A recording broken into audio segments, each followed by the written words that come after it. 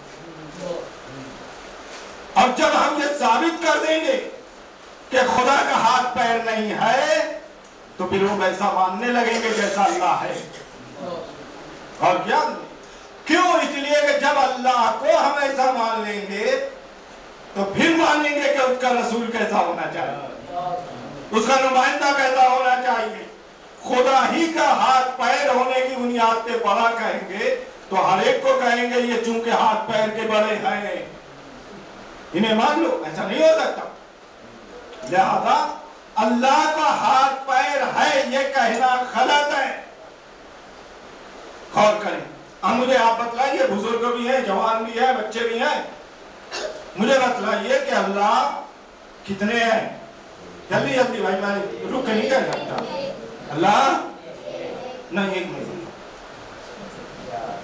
واللہ خدا گواہ ہے اللہ ایک نہیں ہے، اللہ ایک نہیں ہے۔ ہم متوجہ ہو گئے؟ اللہ واحد نہیں ہے، اللہ واحد نہیں ہے۔ واحد کا ترجمہ اردو میں ہوتا ہے ایک، لیکن اللہ احد ہے۔ بسم اللہ الرحمن الرحیم، قل هو اللہ احد، اللہ احد ہے۔ تو اللہ واحد نہیں ہے، اللہ ایک نہیں ہے، اللہ احد ہے۔ اب اس احد کو میں کیسے سمجھاؤں آپ کے سامنے؟ اللہ واحد اور ایک نہیں ہے، اللہ احد ہے۔ اب دیکھیے زمانہ ہے عجیب سا، کسی کہہ جائیے تو کچھ ملے نہ ملے تخلفاً بھول لیتے ہیں، چائے پی کے جائیے۔ جب ہم گئے بڑے احترام میں ہمیں ایک کپ چائے پلا دیا گیا، ہم باہر نکلے، کہاں گئے تھے؟ صاحب کھلا مومن گیا، واقعاً انہوں نے چائے پلایا، اتفاق سے کچھ آگے بڑھے تو وہ مومن مل گئے۔ ارے مولانا صاحب آئے تھے ہمارے یہاں، ہم نے 4 چیزیں ان کو دیا۔ ذرا غور کیجئے گا، میں دھیرے دھیرے کہہ رہا ہوں، میں تیز کہہ سکتا ہوں۔ وہ مومن نے کہا مولانا کو ہم نے 4 چیزیں دیا، اور مولانا صاحب بولنے لگے ہمیں ایک پیالی چائے پلا دیا، یعنی دوسرے لفظوں میں ایک پیالی بیٹا کھا دیا، ایک پیالی چائے پلا دیا۔ وہ کہنے لگے 4 چیز دیا، بولے دونوں میں تو بڑا ہے، نہ مولانا غلط بول رہا ہے نہ وہ مومن غلط بول رہا ہے۔ مولانا نے کہا ایک پیالی چائے پلایا، صحیح ہے۔ ہم پریشان ہوئے، مومن سے ملے، آپ کیا بات کرتے ہیں؟ بولے نہیں، ہم نے 4 چیز دیا ہے۔ بولے کیسے 4 چیز؟ بولے صاحب پانی ہے، دودھ ہے، چائے کی پتی ہے، شکر ہے، 4 چیزیں ملا کر ہم نے۔ بولے صاحب 4 چیزیں آپ نے ملائے لیکن ہوئی تو ایک ہی پیالی چائے۔ بولے یعنی نہ وہ غلط نہ یہ غلط۔ غور کیا آپ نے؟ دوسری مثال سن لیجیے آپ، ایک مثال اور سنیں کہ صاحب ایک کسے کہتے ہیں؟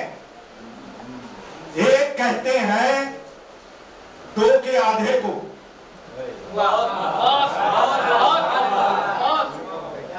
ایک کہتے ہیں 2 کے آدھے کو، یا ادھر سے چلیں 2 آدھے کو ملا کر ایک بنتا ہے۔ تو اگر اللہ کو کہیں گے ایک تو غلط ہے، اس لیے کہ یا تو وہ 2 کا آدھا ہے یا 2 آدھے کا ایک ہے، نہ ایسا ایک ہے نہ چائے کی طرح ایک ہے، نہ ایسا کی طرح ایک ہے. یعنی اب آپ سمجھے صفات سلبیہ کسے کہتے ہیں؟ وہ مرکب نہیں ہے، یعنی مل کے نہیں بنا، وہ ٹوٹتا نہیں ہے، یعنی نہ تو آدھے آدھے مل کر ایک ہے، نہ کئی چیزوں کے مجموعے سے خدا ایک ہے. وہ احد ہے. احد ہے یعنی نہ مل کے بنا ہے نہ ٹوٹ سکتا ہے. تو جو نہ ٹوٹے نہ مل کے بنے اسے احد خدا کہا جاتا ہے. اگر کوئی کہے جسم ہے تو جسم نہ کوئی چیز سے تو بنا ہے، تو جسم ہے نہیں اس لیے کہ احد ہے. اور کیا ہم نے خدا احد ہے، خدا واحد نہیں ہے. خدا جب احد ہے تو وہ ٹوٹے گا نہیں. اب آگے بڑھوں. خدا احد ہے یعنی ٹوٹے گا نہیں، اور جو نہ ٹوٹے اسے احد کہتے ہیں، خدا کہتے ہیں. لیکن جو ٹوٹ جائے وہ خدا نہیں ہوتا. جو ٹوٹ جائے وہ خدا نہیں ہوتا. آئیے رسول نے فرمایا اول ما خلق اللہ نوری. اللہ نے سب سے پہلے میرے نور کو پیدا کیا، اور جیسے کا میرے نور کو پیدا کیا ویسے کا انا ولی من نور واحد. میں اور علی ایک ہی نور کے دو حصے ہیں، تو جو ٹوٹ جائے وہ مخلوق ہے، خدا نہیں. اب اگر کوئی کہتا ہے علی خدا ہے تو حقیقت میں اس نے خدا کو سمجھا ہی نہیں. چلو آتا ہوں محمد والے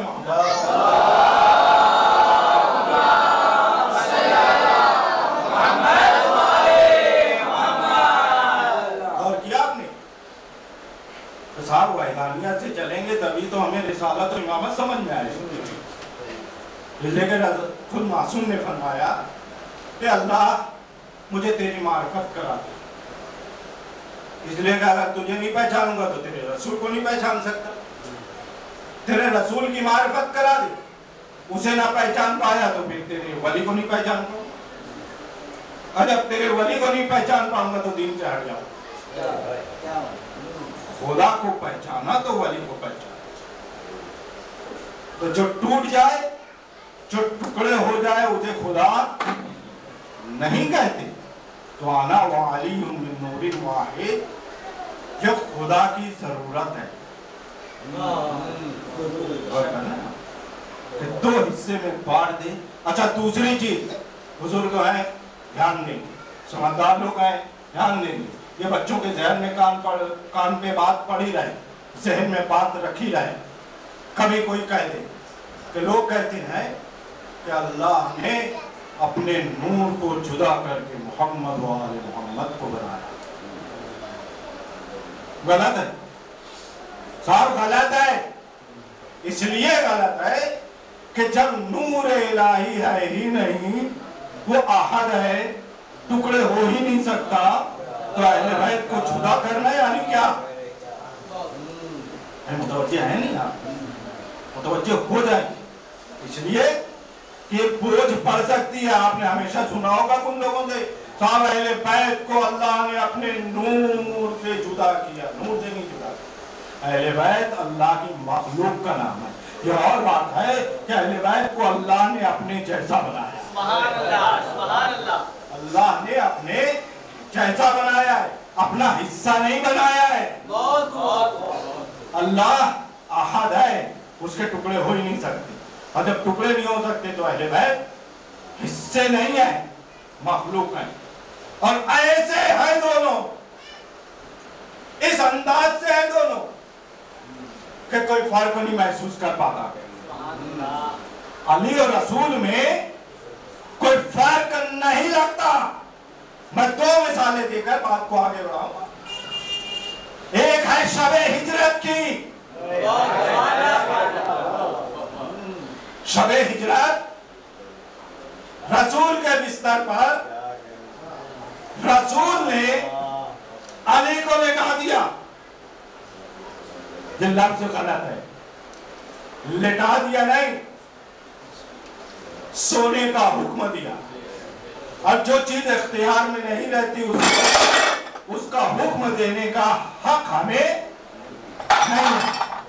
آپ کو میں مثال دے دوں کہ اگر کوئی یہ کہے آپ اپنی سانس روک لیجئے، اللہ بھی کہے آپ اپنی سانس روک لیجئے، بولے یہ حکم خدا نہیں دے سکتا. جو انسان کے اختیار میں نہیں ہے اس کا حکم نہیں ملتا. نیند انسان کے اختیار میں نہیں ہے، لیکن رسول نے کہا تم سو جاؤ، میری چادر اوڑھ کے سونا. لیکن یہ حکم دینا اس بات کی دلیل ہے کہ علی کو کائنات کی ہر چیز پر اختیار ہے. سو گئے، اور جب سو گئے تو یہ یاد رہے ایسا نہیں ہے پہلے سلا دیے پھر رسول گئے. میں کیا عرض کر رہا ہوں، رسول چلے گئے کہا سو جاؤ، بلکہ 40 تلواریں گھیر چکی تھی. تب رسول نے کہا تھا علی تم سو جاؤ میں جا رہا ہوں. تاریخ یہی کہتی ہے کہ رسول سب کے درمیان سے نکلے. اللہ اکبر. دیکھیے یہ نہیں ہے رسول گئے تو خاموشی سے گئے، سب کے درمیان سے نکلے. کیا لوگ رسول کو نہیں پہچانتے تھے؟ سب پہچانتے تھے، سب جانتے تھے کہ یہ رسول ہے، یہ عبداللہ کا لال ہے، یا آمنہ کا لگتے جگر ہے، یا ابو طالب کا پوتا ہے. سب پہچانتے ہیں اور اچھی طرح سے پہچانتے ہیں. 13 برس تک تبلیغ کر چکے ہیں، سب دیکھ رہے ہیں. اور رسول نکل گئے، رسول نکل گئے. آپ سمجھ گئے؟ اس کا مطلب یہ ہے کہ جب اللہ کا نمائندہ چاہتا ہے تو لوگ پہچان پاتے ہیں ورنہ نہیں پہچان پاتے. آج مت بولیے کہ امام کو تم نے دیکھا ہے یا نہیں، ہم نے دیکھا ہے شاید نہیں پہچان پائے. صلوات پڑھیں محمد والے محمد.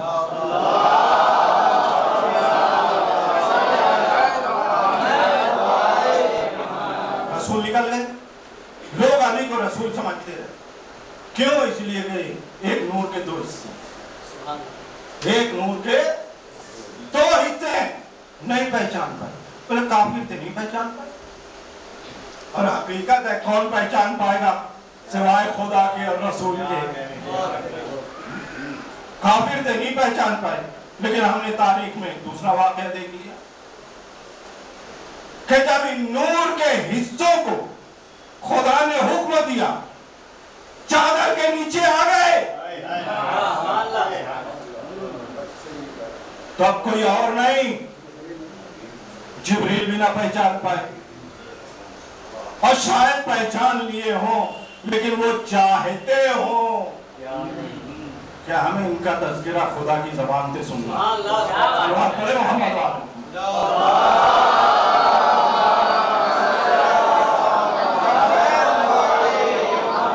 وہ دونوں واقعے ایسے ہیں کہ انہیں کوئی پہچان ہی نہیں سکتا. دونوں ایک طرح کے، کوئی اندازہ ہی نہیں لگا سکتا کہ کون رسول ہے کون علی ہے. کسی کو کوئی خبر ہی نہیں ہو سکتی جب تک کہ یہ نہ چاہے کہ ہم کیا. اللہ نے جلدی سے دونوں میں فرق پیدا کر دیا. ایک کو شہر علم بنا دیا، دوسرے کو دروازہ. اور یہ کہہ دیا انا مدینۃ العلم وعلی باب. تو اللہ احد ہے، اور صرف احد نہیں ہے، اللہ الصمد. اللہ صمد. صمد کے معنی یہ ہے دوستو، ہم نے سنا صمد ہے صمد ہے، لیکن ہمارے دماغ میں کسی کا نام آتا ہے، اللہ کا صمد صمد ہی نہیں آتا. وہ صاحب عبد الصمد ہے، اللہ صمد ہے نہیں سمجھ میں آتا. اللہ الصمد، خدا صمد ہے، اللہ صمد ہے، یعنی وہ کسی چیز کا محتاج نہیں ہے. وہ کسی چیز کا محتاج نہیں ہے. لم یلد ولم یولد, نہ تو کسی کا باپ ہے نہ کسی کا بیٹا ہے. وَلَمْ يَكُنْ لَهُ كُفُوًا أَحَدٌ, اس کے جیسا کوئی نہیں. جب اس کے جیسا کوئی نہیں ہے, اس کے جیسا کوئی نہیں. بات تمام ہو گئی. اللہ الصمد, الصمد اسے کہتے ہیں جو کسی کا محتاج نہ ہو. اور ایک حدیث کہہ کے آگے بڑھ جائے, بلکہ ایک عالم دین کا واقعہ پیش کرتے ہیں. اللہ الصمد, خدا صمد ہے, وہ بے نیاز ہے, وہ کسی چیز کا محتاج ہے. وہ جب چاہتا ہے جو چاہتا ہے کرنے کا اختیار رکھتا ہے.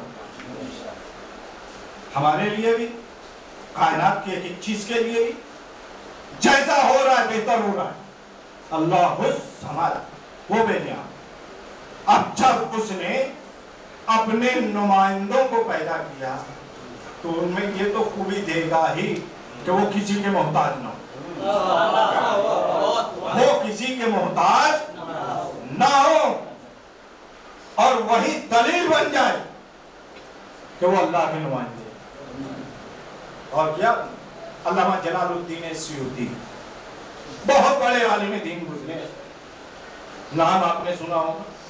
ہر فنوں کی ایک کتاب موجود ہے, ہر فن میں ایک کتاب ان کی موجود ہے.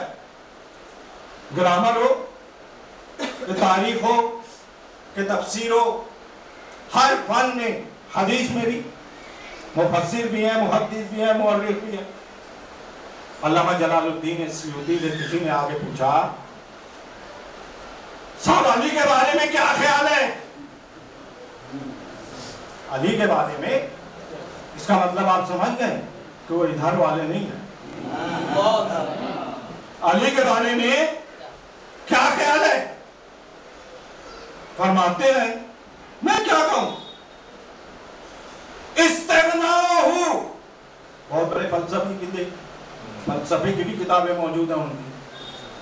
جواب فلسفیانہ دیا کہ جو سمجھ جائے سمجھ جائے, جو نہ سمجھے تو بہتر ہے نہ سمجھے. استغناءہ عن الکل واحتیاج الکل الیہ, ھذا دلیل انہ امام الکل. یعنی ہر ایک سے ان کا بے نیاز ہونا. استغناءہ عن الکل, ہر چیز سے بے نیاز ہونا, مستغنی ہونا. واحتیاج الکل الیہ, ہر چیز کا ان کا محتاج ہونا. اور کیا کائنات کی ہر چیز ان کی محتاج, وہ ہر چیز سے بے نیاز. ھذا دلیل, یہ خود دلیل ہے, انہ امام الکل, کہ وہ کائنات میں ہر چیز کے امام ہیں.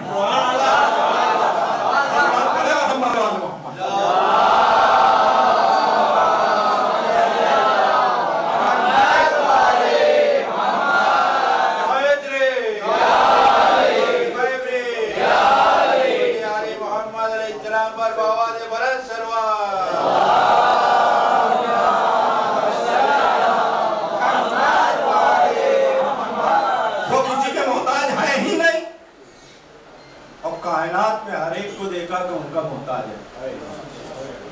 میں دلیلیں تو نہیں دوں گا, آپ الحمدللہ بہتر جانتے ہیں, لیکن بچوں کے لیے انشاءاللہ میں کبھی یاد کروں, کوئی چیز ایسی نہیں کہ جو محتاج علی کی نہ. اور علی کیوں؟ اس لیے کہ جب کچھ نہیں تھا تب اللہ نے پیدا کیا.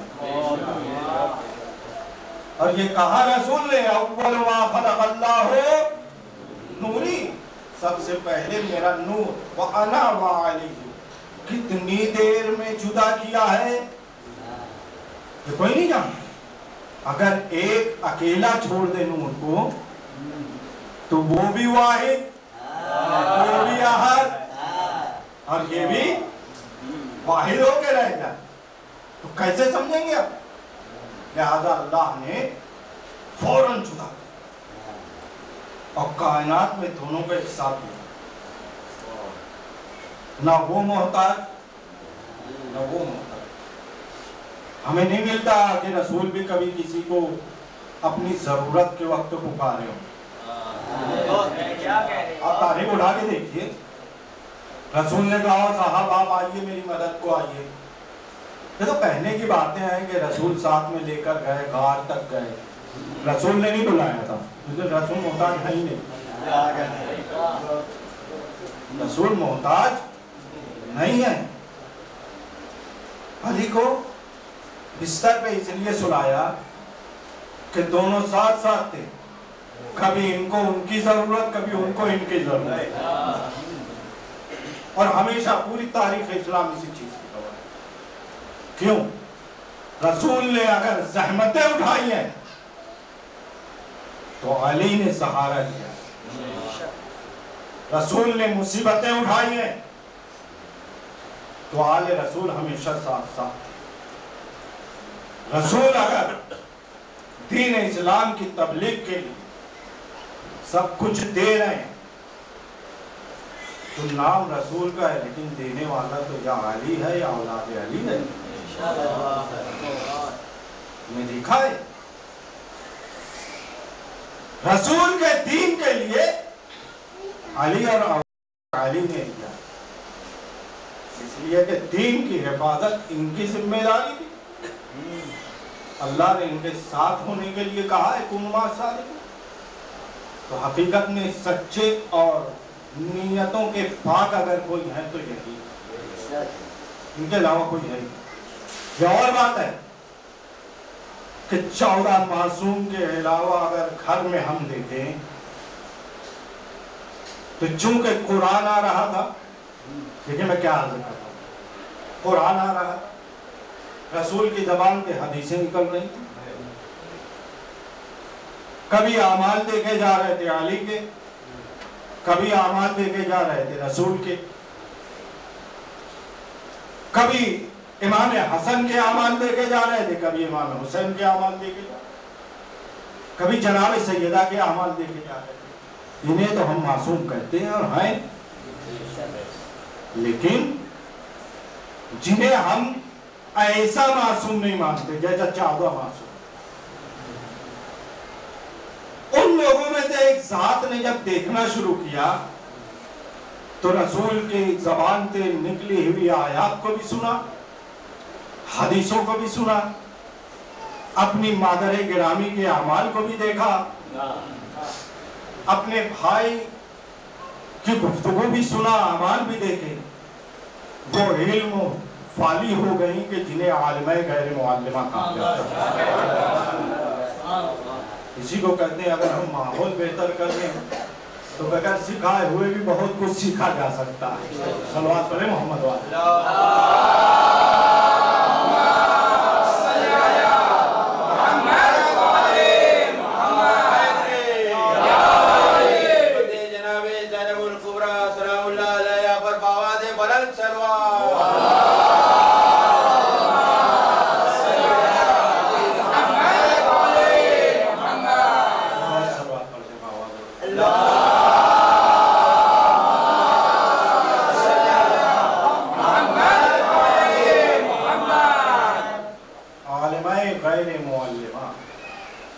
ایسی عالمہ آکے جنہیں کسی نے کچھ سکھایا نہیں ہے، اور انہوں نے ایک دو نہیں، کوفہ کی سرزمین پہ جو تفسیر کا درس دیا ہے، تاریخ کہتی ہے 4000 شاگردائیں تھیں۔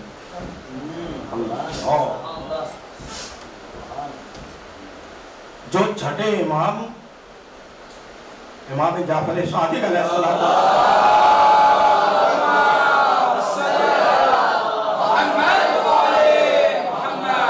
شاگردوں کی تعداد ہے، وہ جناب زینب کبریٰ کے درس میں شریک ہونے والوں کی تعداد ہے۔ تفسیر کا درس معمولی بات نہیں ہے، ایک الحمدللہ رب العالمین ہم نہیں سمجھ پاتے، تفسیر کا درس دیا کرتے۔ کسی عالم دین نے لکھا کہ زینب کبریٰ بنت علی کہ علم کے بارے میں جتنی باتیں ہونا چاہیے تھی، ہم نے ان کے علم کا تذکرہ ہی نہیں کیا، صرف ہم نے ان کے گریہ کو دیکھا۔ یہ کس لیے میں نے کہا ہمیں درس کی ضرورت ہے۔ جناب ثانیہ زہرا، یہ لقب معمولی لقب نہیں ہے۔ ثانیہ زہرا عالمہ غیر معلم، جن کے عقد میں مولا کائنات نے یہ شرط رکھا جب کبھی حسین مدینہ چھوڑے تو عبداللہ تم انہیں نہ روکنا۔ 28 رجب المرجب کو جب حسین کا یہ قافلہ نکلنے والا تھا تو جناب زینب اپنے شریک حیات عبداللہ کے سرحانے تھے۔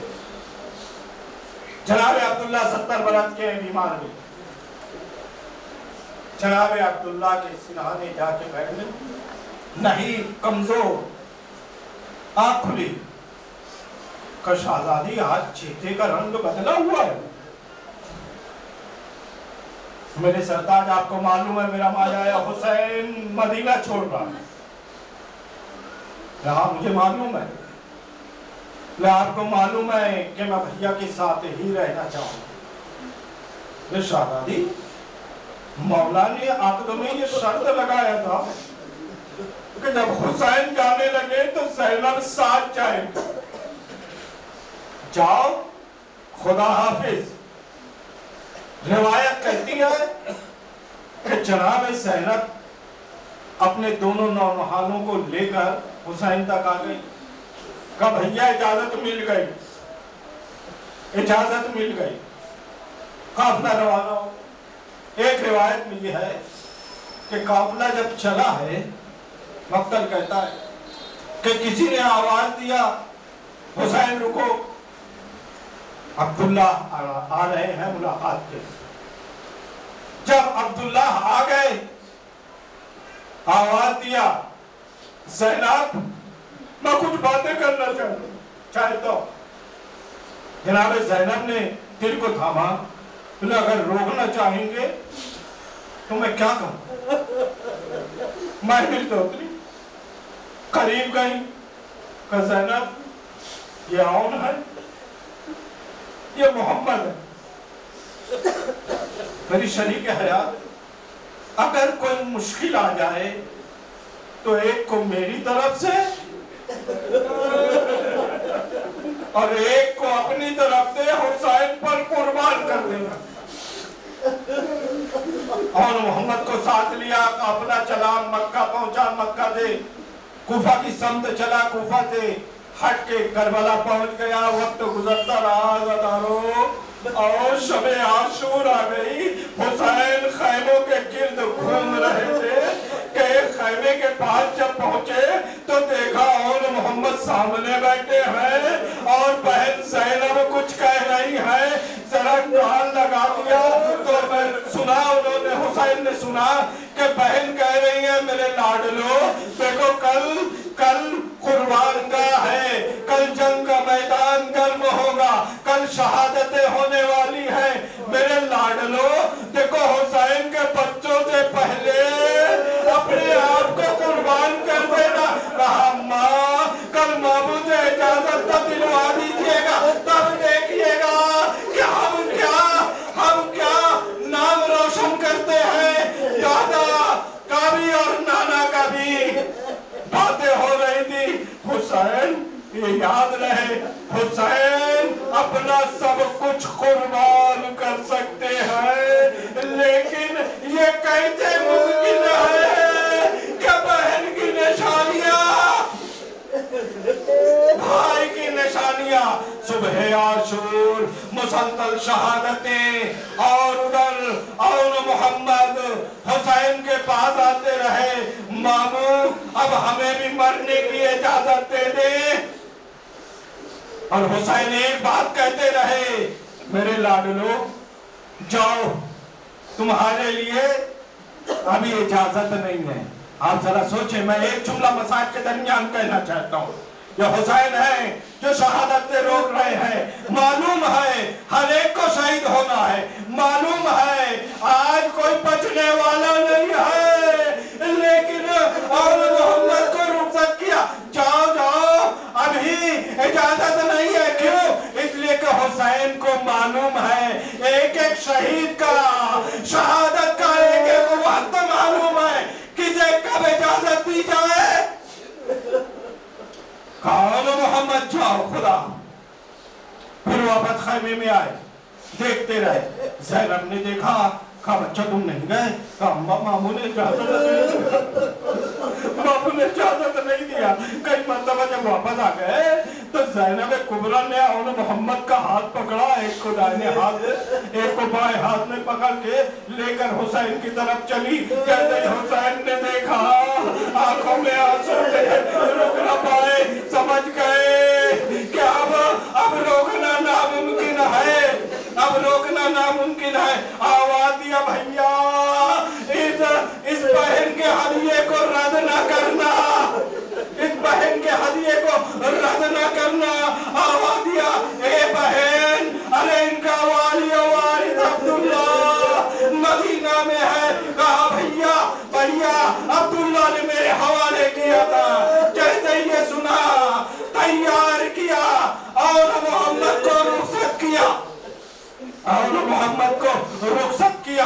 اب جو جنگ ہوئی ہے اور محمد کی، ایک طرف تو عباس ہے، دوسری طرف تو حسین ہے۔ آواز دیتے ہیں واہ میرے بچوں، ارے واہ تم نے ہماری تربیت کا اثر دکھایا۔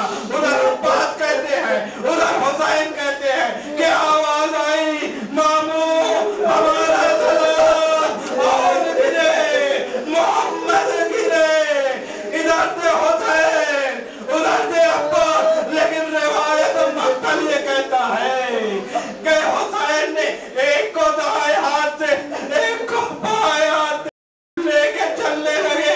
عباس نے کان لگایا، کہا ماموں اماں سے کہہ دینا ہم نے پانی نہیں پیا، اماں سے کہہ دینا ہم نے پانی نہیں پیا۔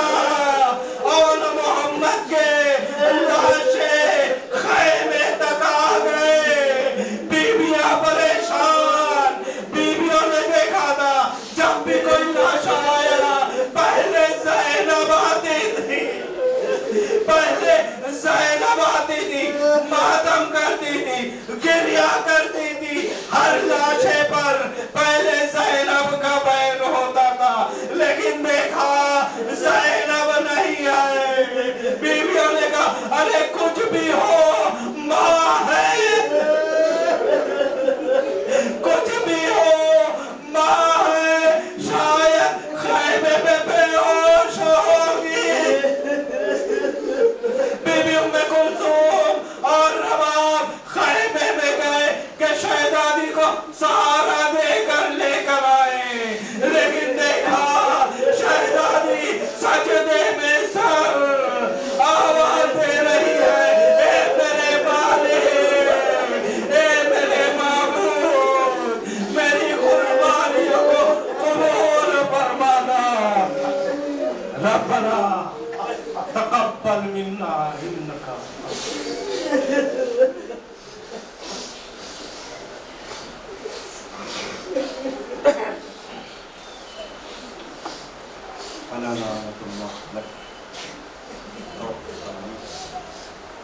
سيعلم الذين ظلموا أيهم منقلب ينقلبون